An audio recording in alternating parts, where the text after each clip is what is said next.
Hello everyone, आप सभी का फिर से मेरे ब्लॉग में स्वागत है। उम्मीद करती हूँ कि आप लोग स्वस्थ हैं, खुश हैं और अच्छे हैं। आज इस संडे का ये दोपहर का टाइम है। मैं अभी खाना बना रही हूँ। खाना में मैं दाल चावल और करेले का भुजिया और लौकी का बचका बनाने वाली हूँ। तो दाल चावल तो बना ली हूँ। दाल मैं ब्रेकफास्ट बनाते टाइम बनाई थी, चावल अभी बना ली हूँ। तो अभी मैं बचका के लिए चावल पीसूँगी। चावल मैं ब्रेकफास्ट बनाते टाइम ही फुला कर रखती थी। बचका बनाना था इसलिए पहले से सोच कर रखी थी तो उसी टाइम फुला दी। अभी मैं करेले का भुजिया बना रही हूँ। जैसे ही करेले का भुजिया होगा वैसे ही मैं बचका स्टार्ट कर दूँगी। बस करेले का भुजिया होने में देर है, बचका फिर तुरंत बन जाएगा और मैं सबको खाने के लिए भी दे दूँगी। मेरा तबीयत ख़राब है फिर भी मैं काम कर रही हूँ और साथ में ब्लॉग भी बना रही हूँ, फिर भी आप लोग सपोर्ट नहीं करते हैं। मैं एक हाउसवाइफ हूँ, मैं किस तरह ब्लॉगिंग करती हूँ मुझे पता है।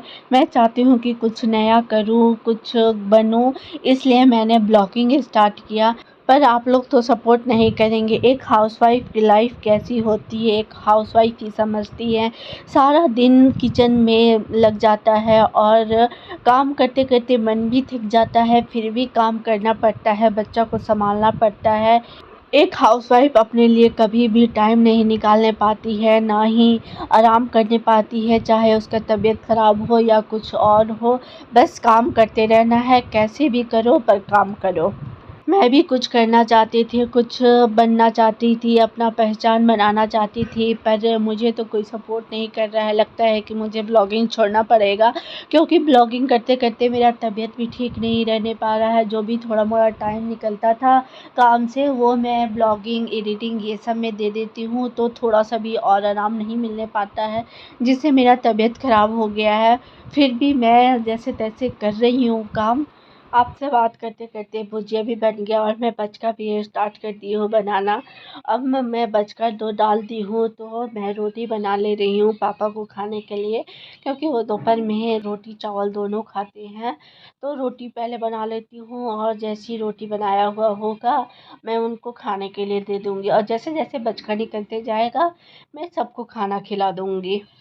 जैसे ही खाना बनाया हो जाएगा वैसे ही मैं पूरे किचन को अच्छे से साफ़ कर दूँगी और सारे जूठे हुए बर्तन को धो दूँगी। पापा खा लिए हैं तो मैं इन लोगों को दे दी हूँ खाने के लिए। और बचका डालने के बाद मैं बाहर चली गई थी, क्योंकि वॉशिंग मशीन में धुले हुए कपड़े हैं उसको बाहर सूखने के लिए डालना था। मैं वॉशिंग मशीन सुबह ही चला दी थी पर डालने नहीं पाई थी, क्योंकि सोना बहुत ज़्यादा परेशान कर रहा था और उसका भी तबीयत ख़राब है, तो वो ज़्यादा परेशान करने लगा तो छोड़ दी।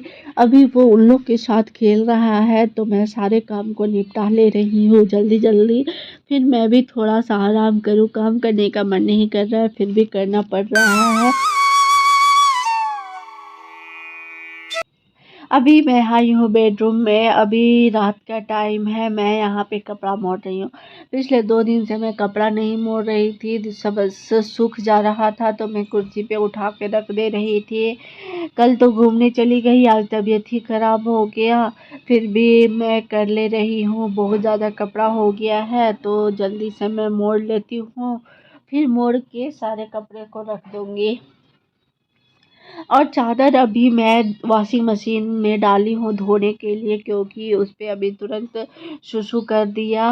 वो घूमने जा रहा था, घूमने जाने से पहले वो सुसु कर दिया तो फिर मैं डाल दी, क्योंकि जल्दी सूखता नहीं तो वॉशिंग मशीन में डाल दी और बाद में दूसरा चादर बिछा दूँगी। अभी घूम कर आया है तो थोड़ा सा इसका मन फ्रेश हुआ है, नहीं तो बस रोए जा रहा था। जब से इसको शाम को तेल लगाई हो तब से बहुत ज़्यादा परेशान कर रहा था, कितना भी चुप करा रही हो चुप नहीं हो रहा है। तो ये फिर घुमाने के लिए ले गए, घूमने टाइम भी ये रो ही रहा था उतना। इसका मन फ्रेश नहीं लग रहा है क्योंकि इसका तबीयत ख़राब है, तो मैं जल्दी जल्दी मोड़ लेती हूँ और उसको फिर मैं दवा दे दूँगी। और इसको दवा देने के बाद मैं फिर से किचन में जाऊँगी।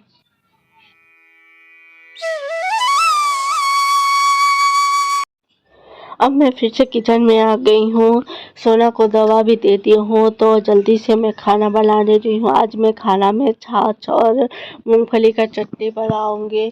तो चावल मैंने फूलने के लिए पहले ही डाल दी थी जब मैं चाय बना रही थी उसी टाइम। तो चावल अभी अच्छे से फूल गया है तो मैं इसको पीस ले रही हूँ।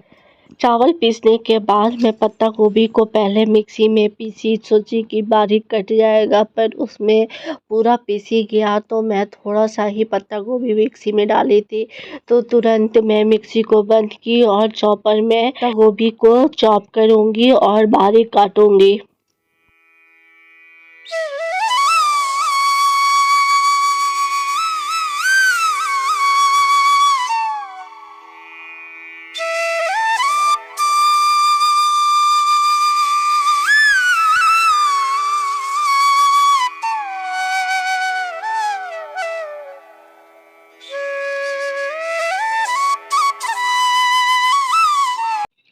पत्ता गोभी चॉप किया हुआ हो गया है तो अब मैं पिसा हुआ चावल में इसको मिला लेती हूँ।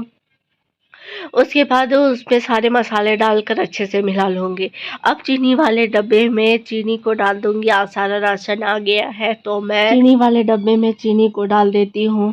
चीनी वाला डब्बा पूरा खाली हो गया है तो मैं चीनी को डाल दे रही हूँ। आज राशन आया है तो सारा बिखरा पड़ा हुआ है, कुछ भी सामान नहीं रखी हूँ, सब जैसे तैसे रखा हुआ है क्योंकि आज तबीयत ठीक नहीं लग रहा है, कुछ भी करने का मन नहीं कर रहा है। फिर भी काम तो कुछ ना कुछ करना है, बैठे तो रहना नहीं है। तो मैं खाना बनाने में लगी हुई हूँ। और चीनी वाला डब्बा मैं इसलिए रख रही हूँ क्योंकि सोना इससे खेल रहा था और पूरा इस पे पानी गिरा रहा था। तो सोची कि ये सिर्फ रख दे रही हूँ, डब्बा खाली है, इसमें कुछ करना नहीं है तो इसको रख दूँगी तो अच्छा रहेगा। इससे ज़्यादा कहलेगा भी नहीं और हमको परेशान भी नहीं करेगा। मूंगफली भुना हुआ हो गया है तो मैं मूंगफली को ठंडा होने के लिए अलग कर दूंगी। और नमक वाला डब्बा में नमक पूरा ख़त्म हो गया है तो मैं नमक इसमें डाल दे रही हूँ। अगर मेरी वीडियो आप लोगों को थोड़ी सी भी अच्छी लगती हो तो एक लाइक शेयर करें और जो भी लोग मेरे चैनल में पहली बार मेरे ब्लॉग को देख रहे हैं वो सब्सक्राइब शेयर करें और इसी तरह मुझे सपोर्ट करते रहें। नोटिफिकेशन बेल को ऑन करें सब्सक्राइब करके ताकि मेरे वीडियो आपसे एक भी मिस ना हो। आप लोग नोटिफिकेशन बेल को ऑन नहीं करते हैं, मेरे ब्लॉग का नोटिफिकेशन आप तक नहीं पहुंचता और मेरे ब्लॉग आपसे मिस हो जाते हैं। इसलिए नोटिफिकेशन बेल को ऑल पे करें जिससे मेरे सारे नोटिफिकेशन आप तक पहुँचे। अब मैं रोटी बना ले रही हूँ सोना को खाने के लिए क्योंकि वो छाछ नहीं खाएगा तो मैं उसको दूध रोटी खाना खिला दूँगी।